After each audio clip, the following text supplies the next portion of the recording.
thanking His Excellency the President,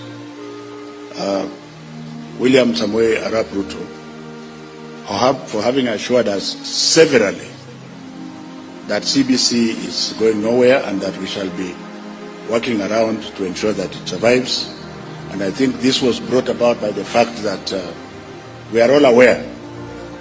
Now we have 10 million children who have engaged in this manner. Kuniradhi mpenzi mtazamaji kidogo, alafu tutaendelea na hotuba yake. Mnamo Januari mwaka 2023 tarehe 24, Wakenya waliweza kupata taarifa mbaya za waziri aliyeleta maendeleo hapa nchini kwa upande wa masomo. George Albert Omore Magoha alizaliwa mwezi wa Julai mwaka 1952 na kisha kuweza kuaga dunia mwaka 2023. Alianzia masomo yake katika shule ya msingi ya Dr. David Livingstone Primary School upande wa Nairobi, kisha kuelekea Starehe Boys Center ambapo alipata masomo yake ya O-level na kuweza kuelekea Strathmore kisha kupata masomo yake ya A-level education. Marehemu Magoha alipata udhamini nikimaanisha scholarship kusomea human medicine upande wa Nigeria, ambapo pia aliweza kusomea taifa la United Kingdom kisha lile taifa la Ireland. Miaka ya hapo nyuma Magoha aliweza kuhudumu kama Vice Chancellor wa Nairobi kuanzia mwaka 2005 hadi mwaka 2015 na alikuwa profesa wa upasuaji katika kitengo cha Health Sciences. Mnamo mwaka 2016 kutokana na ukali wake aliweza kuteuliwa kama mwenyekiti wa tume ya mitihani hapa nchini nikimaanisha NEC, ambapo aliweza kufunga mianya yote ya wizi. Mwaka wa 2019 Machi tarehe 1 aliweza kuteuliwa naye Rais mstaafu Uhuru Kenyatta kama waziri wa elimu, kuchukua nafasi yake Amina Mohamed ambaye aliweza kuhamishiwa upande wa michezo. Magoha aliweza kuaga mnamo tarehe 24 Januari mwaka 2023 upande wa Nairobi, ambapo alikuwa amekimbizwa kuweza kupata matibabu akiwa na umri wa miaka 71. Tunaomba Mwenyezi Mungu aweze kuilaza roho yake palipo na wema. Can we go into the unknown, get results, analyze them and take them to him? Don't start from an answered point of view where now you are working from what you want to bring to him. You shall not have helped him. And I'm doing this with all humility, having been a scientist who is very well published over the years and who is going back to academia. Ladies and gentlemen, that thing I want to say about President William Samoei, President William, you can understand why, because the other one was there for 24 years. William Samoei Arap Ruto. The short time I have worked with him and my assessment of him without prejudice is that he is somebody who listens and takes views, including those he didn't want to hear. And I'm telling you this here because I'm a very strange person. I add no political value to anybody. I am a thoroughbred technocrat. My value is in service and profession. So I'm free to talk the way I talk because I have no political value to add. I only add the work and the efficiency and the delivery. So since the president is somebody who is going to, and he's also an academic, I was involved with him when he was doing his master's degree and he went further and did PhD. So we are not writing a report to somebody who went to Kanyanyaini Primary School. So I would like to encourage you to use your intellectual power, because the brain power, Your Excellency, Deputy President, the brain, if you want your brain to sleep, it will sleep. If you want your brain to think so that you can add value to our children, then you will think.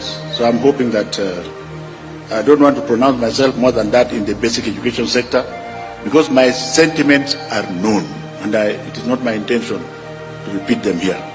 But allow me, Your Excellency, to say one or two things about the university sector, which is the sick child in the room. Having been a minister for now 3.5 years, I have found out that since the government was not reorganized to still one minister, the basic education sector takes 85% of the time. And therefore, university and TVET share the remaining 15%. And that has allowed all Kamaus and Onyangos to be experts in university matters, even people who don't know anything about universities. My third charge to this committee is to look at universities without prejudice. Remove the politician, remove the fake experts, because you cannot be an expert if you don't belong to the university system. What is it that is ailing our country? What do we want to remember President Ruto for as far as the university sector is concerned? And I can talk with full authority because this is where my strength is. We have people asking for universities to be created for political reasons, people who don't even know what a university is. If you go to the Oxfords of this world, a single university with 38 colleges. Are we together? Single university with 38 colleges across the country. Why are we having 3-4 universities in a township? And then you make it worse by creating other branches in other townships. And everybody is quiet because it is not politically correct.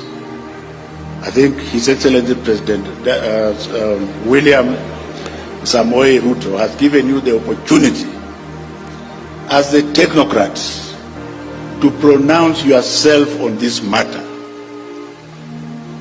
I want to see whether you are bold enough, because the universities are dying because they are underfunded and they are thoroughly fragmented. They are dying because they are underfunded and they are thoroughly fragmented.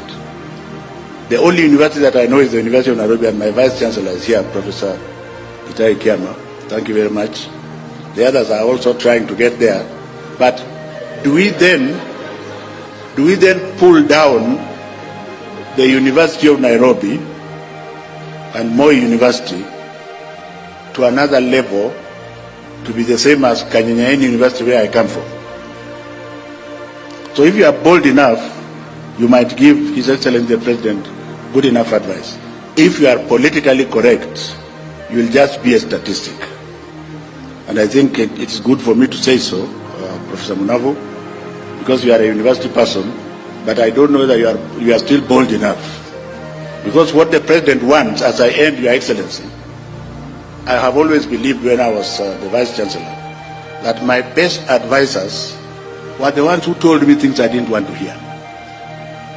So when I'm sleeping and I wake up at 4 o'clock and I reflect, then I find that is the way I'm going to go. When people tell you, yes sir, this is those are stupid idiots, because when the brain is thinking, then you must differ, isn't it? As intellectuals, you must differ.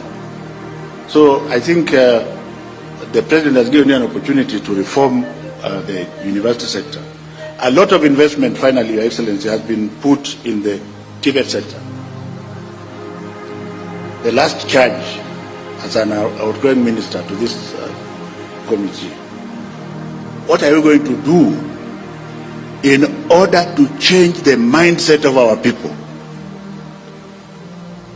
That success is not by going to the university. Magoha alikuwa ni mtumishi wa umma ambaye hakuwa anataka kuweza kujiunga kabisa, ama hakuwa anajihusisha kwa upande wa siasa. Mwenyezi Mungu aweze kuilaza roho yake palipo na wema. Please don't forget to subscribe, like, share and comment.